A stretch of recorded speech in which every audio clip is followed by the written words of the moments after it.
Di saat dunia memandang Indonesia dengan skeptis, seorang jurnalis Prancis datang dengan pandangan yang sama. Namun, apa yang dia lihat di HUT ke-80 Indonesia bukanlah sekadar perayaan biasa. Ada sesuatu yang luar biasa. Sebuah kebanggaan yang mengubah segala persepsinya tentang negara ini.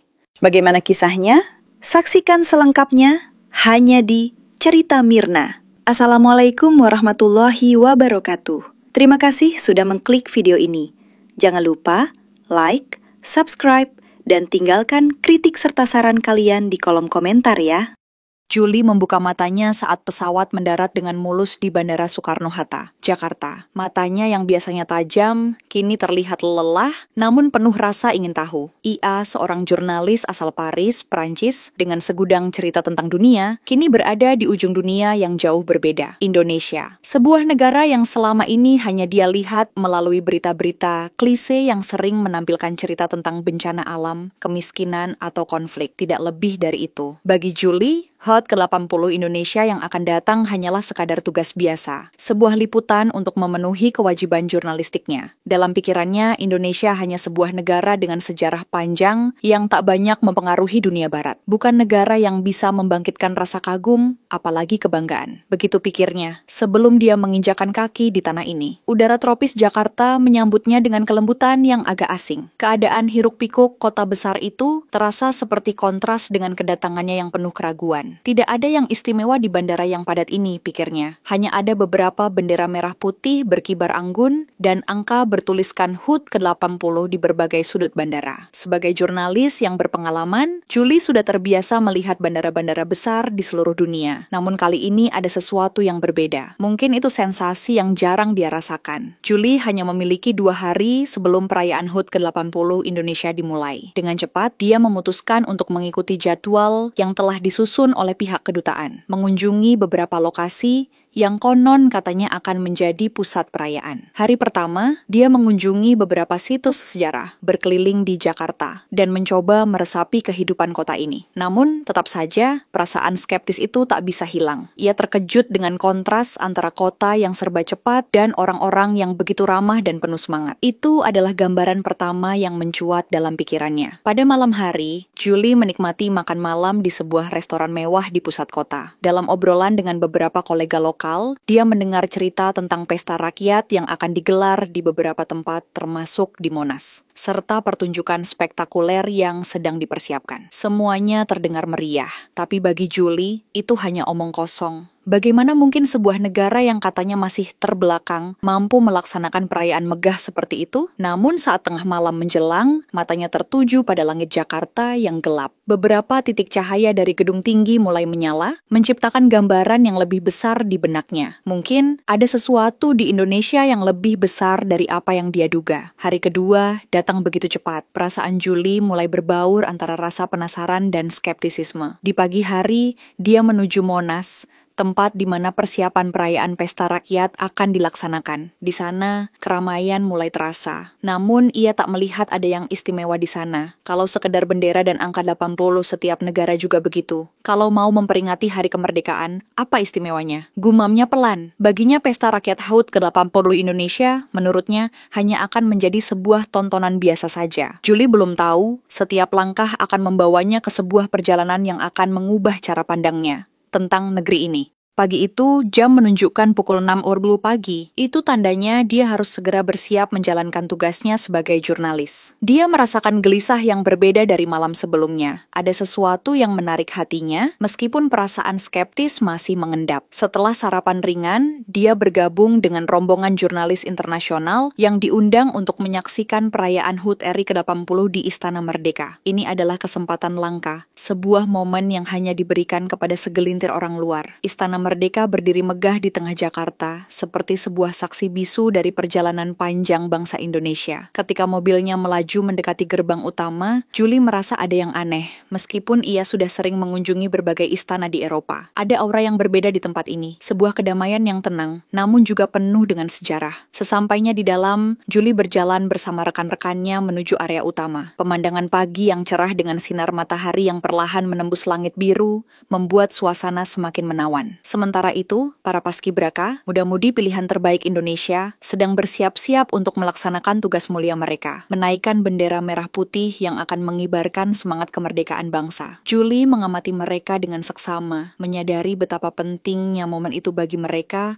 dan seluruh rakyat Indonesia. Tidak ada sedikit pun rasa canggung, hanya fokus dan keteguhan terpancar jelas dari wajah mereka. Ini bukan sekadar upacara, pikirnya. Aku belum pernah melihat perayaan kemerdekaan semegah ini, gumamnya dalam diam. Sekitar pukul 7 pagi, tepat seperti yang dijadwalkan, upacara penaikan bendera pun dimulai. Julie, meski seorang jurnalis berpengalaman yang telah menyaksikan berbagai upacara di seluruh dunia, tak bisa menahan kekagumannya. Barisan paskibraka dengan langkah mantap menaikkan bendera, sementara seluruh lapangan Istana Merdeka hening dalam hormat. Lagu kebangsaan Indonesia, Indonesia Raya, menggema dengan penuh kebanggaan. Suasana yang hampir magis itu menembus hatinya. Namun momen itu baru permulaan. Setelah upacara selesai, Julie diundang untuk melihat lebih dekat pertunjukan seni yang disiapkan untuk memeriahkan perayaan kemerdekaan. Di panggung besar, kelompok-kelompok seni dari berbagai daerah di Indonesia mulai tampil, menampilkan tarian tradisional, musik, dan drama yang menggambarkan sejarah bangsa ini. Setiap denting alat musik bercerita tentang perjalanan panjang Indonesia dari masa penjajahan hingga mencapai kemerdekaannya. Julie terpesona, begitu kaya dan beragam negeri ini, pikirnya. Ia merasa seperti baru saja melihat wajah asli Indonesia yang jauh lebih dalam dan penuh makna daripada yang pernah dia bayangkan. Tarian yang ciamik diiringi dengan musik gamelan yang indah, menciptakan atmosfer yang penuh kekuatan dan kehangatan. Ia mulai melihat betapa indahnya Indonesia, meski sering dianggap sebagai negara berkembang, ternyata memiliki akar budaya yang begitu kuat dan kaya. Setelah pertunjukan selesai, suasana di Istana Merdeka terasa berbeda. Julie merasakan kebanggaan yang tulus dari setiap orang di sekitarnya. Semua seolah sepakat bahwa Indonesia memiliki sesuatu yang sangat berharga untuk dirayakan. Setelah makan siang, para jurnalis terlihat sibuk menceritakan kekaguman mereka di sela beristirahat. Julie duduk di antara mereka dengan perasaan campur aduk. Beberapa perasaan yang tak bisa dia jelaskan mulai bermunculan. Ada rasa kagum yang tumbuh begitu saja, dan tanpa sadar, perasaan itu mulai menggeser skeptisisme yang sebelumnya ia bawa. Namun, kegembiraan belum berakhir. Rencananya, setelah beristirahat sejenak, ia dan rekan-rekan jurnalis lainnya akan menuju Monas untuk menyaksikan pesta rakyat yang sudah menjadi pembicaraan hangat di seluruh Jakarta. Pesta rakyat yang katanya akan menampilkan segala sesuatu tentang kemegahan Indonesia. Julie merasa penasaran, apa yang akan dia saksikan kali ini? Apakah semua yang ia lihat di Istana Merdeka hanyalah awal dari sebuah kejutan besar yang akan mengubah pandangannya terhadap negara ini? Waktu menunjukkan pukul 3 sore, dan suasana di Istana Merdeka semakin sunyi, meninggalkan jejak-jejak haru dan semangat yang tak terucapkan. Julie hanya bisa menunggu, sambil merenung bahwa perjalanan ini baru saja dimulai.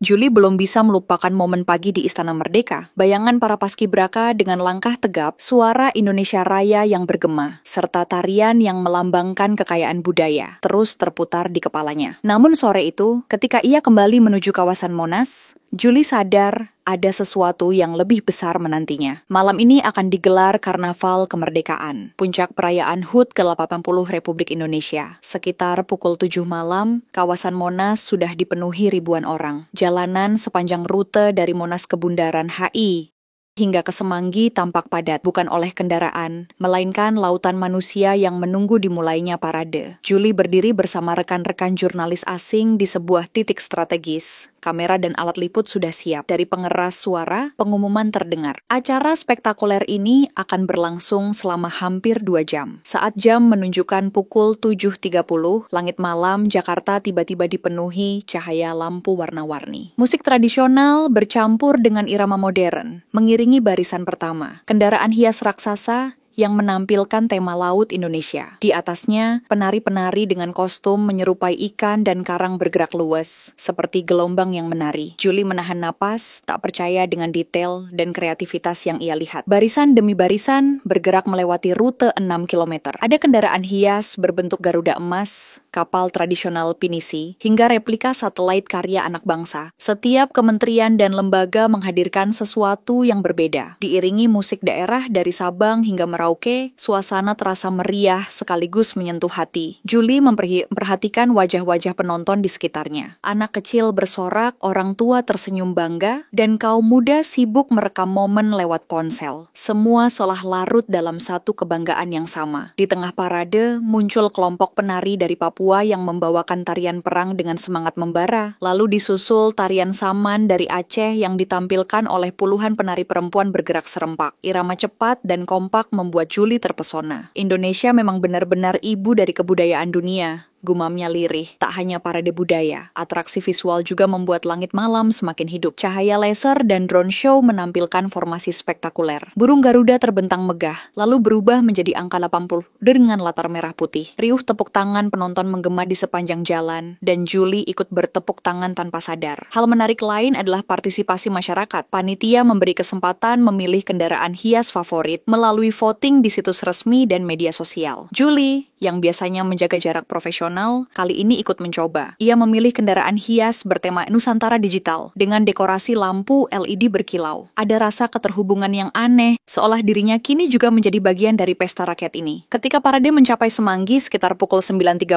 Julie merasa lelah namun penuh semangat. Ia menatap kembali keramaian yang perlahan bubar, lalu menuliskan catatan kecil di buku sakunya. Malam ini, Indonesia bukan hanya merayakan kemerdekaan. Indonesia menunjukkan kepada dunia bahwa mereka kuat, kreatif, dan bangga pada dirinya sendiri. Julie tak lagi bisa menutupi kekaguman yang tumbuh. Perayaan ini bukan sekadar pesta, melainkan cermin jiwa sebuah bangsa. Setelah karnaval kemerdekaan berakhir, Julie berjalan pelan menuju hotel yang tak jauh dari sana. Raut wajahnya masih menyimpan sisa-sisa kekaguman dari parade panjang yang baru saja ia saksikan. Lampu kota Jakarta berpendar di matanya, seolah ikut menjadi bagian dari pesta itu. Kelelahan akhirnya mendorongnya kembali ke hotel tempat ia menginap. Begitu tiba di kamar, Julie meletakkan tasnya di kursi dan langsung duduk di depan meja kecil dekat jendela. Dari lantai atas hotel, ia bisa melihat lampu Monas yang masih bersinar gagah menjadi pusat perhatian meski keramaian sudah mereda. Julie menyalakan laptopnya, membuka catatan, dan mulai menulis artikel. Jemarinya bergerak cepat, menuangkan semua kesan yang ia alami seharian. Dari upacara khidmat di Istana Merdeka, tarian yang begitu kaya makna, hingga parade kendaraan hias yang penuh warna. Sambil menulis, ia juga memindahkan video rekaman dari kameranya ke laptop, lalu mengunggahnya ke media sosial. Video itu hanya berdurasi 2 menit, menampilkan cuplikan kendaraan hias berbentuk Garuda dan tarian saman yang serempak. Julie berpikir unggahannya akan sekadar mendapat sedikit respon dari pengikutnya di Eropa. Namun beberapa menit setelah tayang, notifikasi komentarnya terus berdenting. Ia terkejut membaca reaksi warganet, terutama dari orang-orang Indonesia sendiri. Banyak yang berterima kasih karena ia sudah membagikan momen itu, tapi ada pula yang berkata, "Ini baru sebagian kecil, masih banyak budaya Indonesia yang tidak ditampilkan malam ini." Julie terdiam membaca komentar itu. Dalam hati ia bergumam, "Wow, semegah ini acaranya, tapi ternyata belum semua budaya ditampilkan." Sambil mengelengkan kepalanya kagum. Rasa heran bercampur kagum itu semakin menancap dalam pikirannya. Ia mulai menyadari betapa luasnya kekayaan Indonesia. Satu parade raksasa saja tidak cukup untuk menggambarkan semuanya. Pikirannya berkelana, bagaimana rasanya jika ia bisa melihat tarian tortor di Sumatera, makan papeda di Papua, atau menyusuri pantai Bali yang terkenal itu. Bagaimana jika ia bisa berkeliling Nusantara, menulis cerita panjang tentang budaya, makanan, dan keindahan alamnya. Namun kenyataan segera menampar. Jadwal kerjanya padat. 3 hari lagi, ia harus kembali ke Paris untuk melanjutkan liputan lain. Waktu yang sempit membuat rencana itu terasa mustahil. Julie menutup laptopnya perlahan, menatap kosong ke arah jendela. Jakarta masih ramai, tapi hatinya terasa berat. Di dalam dirinya muncul sebuah janji yang tak ia ucapkan keras-keras. Suatu saat ia harus kembali, tidak lagi sebagai jurnalis yang skeptis, tapi sebagai seorang pencari kisah yang ingin benar-benar memahami jiwa Indonesia. Malam itu, Julie sadar bahwa dirinya telah jatuh hati pada negeri yang sebelumnya ia remehkan. Keesokan harinya, sinar matahari Jakarta menyelinap masuk melalui tirai kamar hotel Julie. Ia bangun dengan rasa letih yang masih melekat, namun juga dengan perasaan yang berbeda dari 2 hari sebelumnya. Ada semacam kehangatan di dadanya, seolah pengalaman kemarin masih menari-nari di benaknya. Julie duduk di tepi ranjang, lalu membuka ponselnya. Notifikasi dari artikel dan video unggahannya semalam masih terus berdatangan. Jumlah penonton meningkat drastis, komentar mengalir deras, dan banyak yang mengundangnya untuk datang datang ke berbagai daerah di Indonesia. Julie membaca satu komentar yang membuatnya tersenyum. Kalau mau tahu Indonesia sesungguhnya, jangan hanya di Jakarta. Datanglah ke Toraja, ke Danau Toba, ke Labuan Bajo, dan ke Raja Ampat. Itu baru secuil dari surga kami. Julie menatap layar ponsel itu lama sekali. Ia membayangkan dirinya berada di tempat-tempat itu, menulis dengan penuh gairah, menyelami kehidupan orang-orang yang tinggal di sana. Namun sekali lagi, kenyataan menghentikannya. Jadwalnya tak memungkinkan. Hari itu, ia kembali mengikuti beberapa agenda ringan bersama jurnalis asing lainnya. Ada diskusi singkat tentang makna kemerdekaan. Julie hadir, mendengarkan, mencatat, tetapi hatinya melayang. Setiap kali mendengar kata Indonesia, hatinya terasa bergetar lembut. Sore menjelang malam, Julie kembali ke hotel. Di meja kecil yang sama, ia menulis catatan pribadi, bukan artikel untuk medianya, melainkan sesuatu yang lebih intim. Ia menulis tentang perasaan yang tumbuh tak terduga,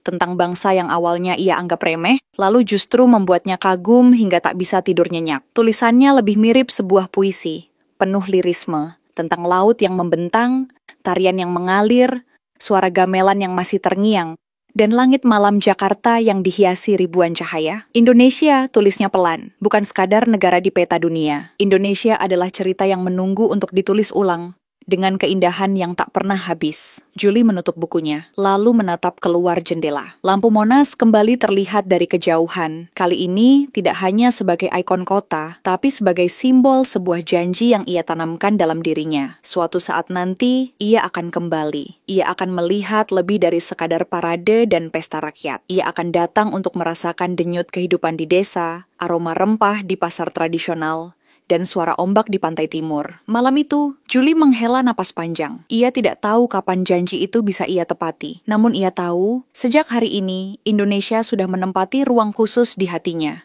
Ruang yang tidak akan pernah bisa dihapus oleh jarak maupun waktu. Hari keberangkatan pun tiba. Julie berdiri di lobi hotel dengan koper di sampingnya, menunggu bus yang akan membawa para jurnalis menuju bandara. Wajah-wajah di sekitarnya tampak lelah, tapi tetap penuh senyum setelah 3 hari yang padat.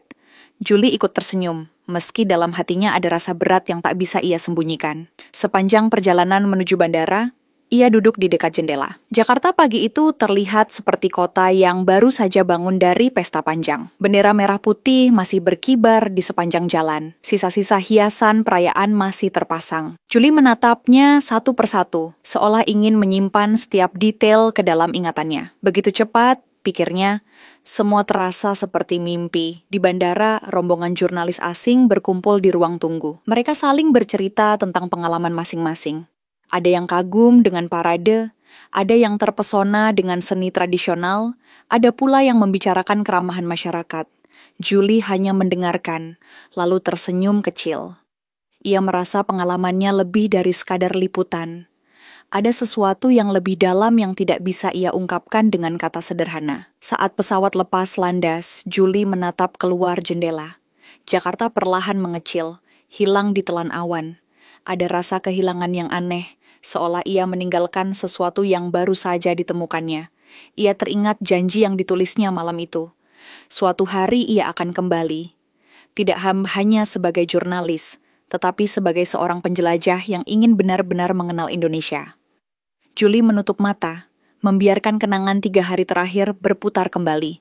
Suara gamelan, tarian yang gemulai, sorak-sorai di karnaval, dan wajah-wajah penuh kebanggaan. Ia tahu, tulisannya nanti akan berbeda. Artikel yang ia buat bukan sekadar laporan, melainkan kesaksian tentang sebuah bangsa yang luar biasa. Dengan berat hati, ia pulang bersama para jurnalis lainnya. Namun di sudut hatinya, Indonesia telah meninggalkan jejak mendalam.